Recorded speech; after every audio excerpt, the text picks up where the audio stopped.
Hi friends, welcome to my channel cook with Preethi. ಇವತ್ತಿನ ನಮ್ಮ recipe ಹೆಸರುಬೇಳೆ ಪಾಯಸ. ಬನ್ನಿ ಹೆಸರುಬೇಳೆ ಪಾಯಸ ಮಾಡೋದು ಹೇಗೆ ಅಂತ ನೋಡೋಣ. ಸ್ಟವ್ ಆನ್ ಮಾಡಿ ಕುಕ್ಕರ್ ಇಟ್ಕೊಂಡಿದ್ದೀನಿ ನಾನು. ಇವಾಗ ಇದಕ್ಕೆ ಒಂದು ಬಟ್ಲಷ್ಟು ಹೆಸರುಬೇಳೆನ ಹಾಕ್ಕೊಂಡಿದ್ದೀನಿ. ನಾವಿಲ್ಲಿ ಹೆಸರುಬೇಳೆನ ಚೆನ್ನಾಗಿ ಫ್ರೈ ಮಾಡ್ಕೊಳ್ಳೋಣ ಫ್ರೆಂಡ್ಸ್. ಹೆಸರುಬೇಳೆ ಚೆನ್ನಾಗಿ ಗೋಲ್ಡನ್ ಕಲರ್ ಬರೋದು ಫ್ರೈ ಮಾಡೋಣ. ನೋಡಿ, ಇಲ್ಲಿ ಚೆನ್ನಾಗಿ ಗೋಲ್ಡನ್ ಕಲರ್ ಬಂದಿದೆ. ನಾನು ಇವಾಗ ಸ್ಟವ್ ಆಫ್ ಮಾಡಿ ಇದನ್ನು ತಣ್ಣಗಾಗಕ್ಕೆ ಬಿಡ್ತೀನಿ. ಇದು ತಣ್ಣಗಾದ ನಂತರ ನಾನು ಹೆಸರುಬೇಳೆನ ಚೆನ್ನಾಗಿ ತೊಳ್ಕೊಳ್ತಾ ಇದ್ದೀನಿ. ನಾವು ಸ್ಟಾರ್ಟಿಂಗಲ್ಲಿ ರೋಸ್ಟ್ ಮಾಡ್ಕೊಳ್ಳೋದಕ್ಕೆ ಅಂದರೆ ಫ್ರೈ ಮಾಡೋದಕ್ಕೆ ಅಂತ ನಾವು ಹೆಸರುಬೇಳೆನ ತೊಳೆದಿರಲಿಲ್ಲ. ಸೊ ಅದಕ್ಕೆ ಚೆನ್ನಾಗಿ ಫ್ರೈ ಮಾಡ್ಕೊಂಡು ಆದಮೇಲೆ ನಾನು ಹೆಸರುಬೇಳೆನ ತೊಳ್ಕೊಂಡು 2-3 ಗ್ಲಾಸಷ್ಟು ನೀರು ಹಾಕ್ಕೊಂಡು 2 ವಿಸಲ್ಗೆ ಕುಕ್ಕರ್ನ ಆನ್ ಮಾಡಿ ಇಟ್ಟಿದ್ದೀನಿ. ಇವಾಗ ಆ ಕುಕ್ಕರ್ ಬಿಸಿಯಾಗಿ ವಿಸಲ್ ಬರುವಷ್ಟೊತ್ತಿಗೆ ನಾವು ಇನ್ನೊಂದು ಪಾತ್ರೆಯಲ್ಲಿ ಬೆಲ್ಲನ ಹಾಕ್ಕೊಳ್ಳೋಣ. ಬೆಲ್ಲ ಹಾಕ್ಕೊಂಡು ಬೆಲ್ಲಕ್ಕೆ 1 ಗ್ಲಾಸ್ ನೀರು ಹಾಕ್ಕೊಂಡಿದ್ದೀನಿ. ಇದೇನು ಪಾಕ ಅಂತೇನಲ್ಲ ಫ್ರೆಂಡ್ಸ್, ಇದು ಜಸ್ಟ್ ಬೆಲ್ಲ ನೀರಲ್ಲಿ ಕರಗಬೇಕು ಅಷ್ಟೇ. ನೋಡಿ, ಇವಾಗ ಚೆನ್ನಾಗಿ ಕುದೀತಾ ಇದೆ. ಇದನ್ನು ಆಫ್ ಮಾಡ್ಕೊತೀನಿ ನಾನು. ಇಲ್ಲಿ ಬೆಲ್ಲದ ನೀರು ರೆಡಿ ಆಗೋಷ್ಟಕ್ಕೆ ಈ ಕಡೆ ಕುಕ್ಕರ್ ಕೂಡ 2 ವಿಸಲ್ ಬಂದು ಸ್ಟವ್ ಆಫ್ ಮಾಡಿ ಪ್ರೆಷರ್ ತೆಗೆದು ನಾನು ಇವಾಗ ಕುಕ್ಕರ್ ಲಿಡ್ ಓಪನ್ ಮಾಡ್ತಾ ಇದ್ದೀನಿ. ನೋಡಿ ಫ್ರೆಂಡ್ಸ್, ಹೆಸರುಬೇಳೆ ಚೆನ್ನಾಗಿ ಬೆಂದಿದೆ. ಸೊ ಈ ಥರ ಬೇಳೆ ಇದ್ದಾಗ ಕೂಡ ಬೇಕಾದರೂ ನೀವು ಇದಕ್ಕೆ ಬೆಲ್ಲದ ನೀರು ಆ್ಯಡ್ ಮಾಡಿಕೊಂಡು ಹಾಲೆಲ್ಲ ಮಾಡಿಕೊಂಡು, ಬಟ್ ಬೇಳೆ ಹಂಗೆ ಬಾಯಿಗೆ ಸಿಗುತ್ತೆ. ಅದ್ರ ಬದಲು ನಾನು ಇವಾಗ ಸ್ಮ್ಯಾಶ್ ಮಾಡ್ಕೊತಾ ಇದ್ದೀನಿ. ಬೇಳೆನ ಸ್ಮ್ಯಾಶ್ ಮಾಡ್ಕೊಂಡ್ಮೇಲೆ ನಾನು ಇದನ್ನು ಒಂದು ಪಾತ್ರೆಗೆ ಟ್ರಾನ್ಸ್ಫರ್ ಮಾಡ್ಕೊತೀನಿ. ನೋಡಿ ಫ್ರೆಂಡ್ಸ್, ನಾನು ಇವಾಗ ಬೇಳೆನ ಒಂದು ಪಾತ್ರೆಗೆ ಟ್ರಾನ್ಸ್ಫರ್ ಮಾಡ್ಕೊಂಡಿದ್ದೀನಿ. ಇವಾಗ ನಾನು ಇದನ್ನು ಕಾಯಿಸಿರೋ ಬೆಲ್ಲದ ನೀರಿಗೆ ಆ್ಯಡ್ ಮಾಡ್ತೀನಿ.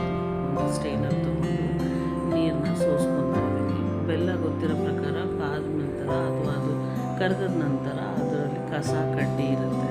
ಸೊ ಅದಕ್ಕೆ ನಾವಿಲ್ಲಿ ಸೋಸ್ಕೊಳ್ಳೋಣ. ಇವಾಗ ನಾನು ಸ್ಟವ್ನ ಲೋ ಫ್ಲೇಮಲ್ಲಿ ಇಟ್ಕೊಂಡಿದ್ದೀನಿ. ಇವಾಗ ಈ ಬೆಲ್ಲದ ನೀರು ಜೊತೆಗೆ ಬೇಳೆನ ಚೆನ್ನಾಗಿ ಮಿಕ್ಸ್ ಮಾಡ್ಕೊಳ್ಳೋಣ. ಈ ಬೇಳೆ ಗಟ್ಟಿಯಾಗಿರೋದ್ರಿಂದ ಅದಲ್ಲಲ್ಲೇ ಬೂಂದಿ ಥರ ನಮಗೆ ಸಿಗುತ್ತೆ. ಗಟ್ಟಿಯಾಗಿ ಲಂಪಾಗಿ ಸಿಗುತ್ತೆ. ಸೊ ನಾವು ಅದನ್ನು ಚೆನ್ನಾಗಿ ಬೆಲ್ಲದ ನೀರಲ್ಲಿ ಲೋ ಫ್ಲೇಮಲ್ಲೇ ಕ್ಲೀನಾಗಿ ಕರಗಿಸ್ಕೊಳ್ಳೋಣ. ಚೆನ್ನಾಗಿ ಮಿಕ್ಸ್ ಮಾಡ್ಕೊಂಡಿದ್ದೀನಿ ನಾನು. ಇವಾಗ ಇದನ್ನು ಇಲ್ಲಿ ನಾವು ಎಷ್ಟಾಗುತ್ತೋ ಅಷ್ಟು ಸ್ಪೂನಲ್ಲಿ ಎಲ್ಲ ಸೈಡ್ಸಲ್ಲೂ ಕ್ಲೀನಾಗಿ ಅದು ಬೇಳೆನ ಸ್ಮ್ಯಾಶ್ ಮಾಡ್ಕೊಬೇಕು. ಇವಾಗ ನಾನಿಲ್ಲಿ 1 ಬಟ್ಲಷ್ಟು ಹಾಲನ್ನ ಆ್ಯಡ್ ಮಾಡ್ಕೊತಾ ಇದ್ದೀನಿ.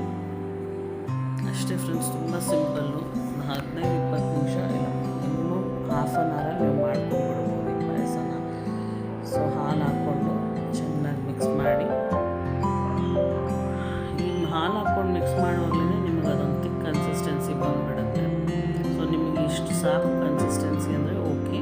ಇಲ್ಲ ಅಂತಂದರೆ ಇನ್ನೊಂದು 1/4 ಗ್ಲಾಸಷ್ಟು ಅಥವಾ ಅರ್ಧ ಗ್ಲಾಸಷ್ಟು ನೀವು ಹಾಲನ್ನ ಆ್ಯಡ್ ಮಾಡ್ಕೊಬೋದು. ಇದಕ್ಕೆ ನಾನಿವಾಗ ಏಲಕ್ಕಿ ಪುಡಿನ ಹಾಕ್ಕೊತಾ ಇದ್ದೀನಿ. ಮತ್ತು ಅರ್ಧ ಕಪ್ಪಷ್ಟು ತೆಂಗಿನಕಾಯಿ ತುರಿ ಹಾಕ್ಕೊತಾ ಇದ್ದೀನಿ. 2 ಹಾಕ್ಬಿಟ್ಟು ಚೆನ್ನಾಗಿ ಮಿಕ್ಸ್ ಮಾಡ್ಕೊಳ್ಳೋಣ. ಅಷ್ಟೇ ಫ್ರೆಂಡ್ಸ್, ಏನು ಮಾಡೋಷ್ಟಿಲ್ಲ. ಇಲ್ಲಿಗೆ ನಮ್ಮ ಹೆಸರುಬೇಳೆ ಪಾಯಸ ರೆಡಿ ಆಗುತ್ತೆ. ನಾನು ಸ್ಟಾರ್ಟಿಂಗಲ್ಲಿ ಆ್ಯಕ್ಚುಲಿ ವೀಡಿಯೋ ಮಾಡಿಲ್ಲ ಅದನ್ನು. ಸ್ಟಾರ್ಟಿಂಗಲ್ಲಿ ನಾನು ತುಪ್ಪದಲ್ಲಿ ಸ್ವಲ್ಪ ದ್ರಾಕ್ಷಿ ಗೋಡಂಬಿನ ಫ್ರೈ ಮಾಡಿ ಇಟ್ಕೊಂಡಿದ್ದೆ. ಸೊ ನಾನು ಅದನ್ನು ಇವಾಗ ಇಲ್ಲಿ ಆ್ಯಡ್ ಮಾಡ್ಕೊತಾ ಇದ್ದೀನಿ. ಅಲ್ಲಿಗೆ ನಮ್ಮ ಹೆಸರುಬೇಳೆ ಬಿಸಿ ಹೆಸರುಬೇಳೆ ಪಾಯಸ ರೆಡಿಯಾಗಿದೆ. ನಾನಿವಾಗ ಇದನ್ನು ನಿಮಗೊಂದು ಬೌಲಿಗೆ ಸರ್ವ್ ಮಾಡಿ ತೋರಿಸ್ತೀನಿ. ನೋಡಿ ಫ್ರೆಂಡ್ಸ್, ಬಿಸಿ ಹೆಸರುಬೇಳೆ ಪಾಯಸ ರೆಡಿ ಇದೆ. ಸರ್ವ್ ಮಾಡಿದ್ದೀನಿ. ಸೊ ನೀವು ಕೂಡ ಇದನ್ನು ನಿಮ್ಮ ಮನೇಲಿ ಟ್ರೈ ಮಾಡ್ಬೋದು. ಈ ರೆಸಿಪಿ ನಿಮಗೆ ಇಷ್ಟ ಆಗಿದರೆ ಮನೇಲಿ ಒಂದು ಸತಿ ಟ್ರೈ ಮಾಡಿ ಹೇಗೆ ಬಂದಿದೆ ಅಂತ ನಮಗೆ ಕಮೆಂಟ್ ಸೆಕ್ಷನಲ್ಲಿ ತಿಳಿಸ್ಕೊಡಿ. Thank you for watching my video. Like ಮಾಡಿ, ಕಮೆಂಟ್ ಮಾಡಿ, ಶೇರ್ ಮಾಡಿ ಮತ್ತು ನಮ್ಮ ಚಾನಲ್ನ ಸಬ್ಸ್ಕ್ರೈಬ್ ಮಾಡ್ಕೊಳ್ಳಿ. Thank you.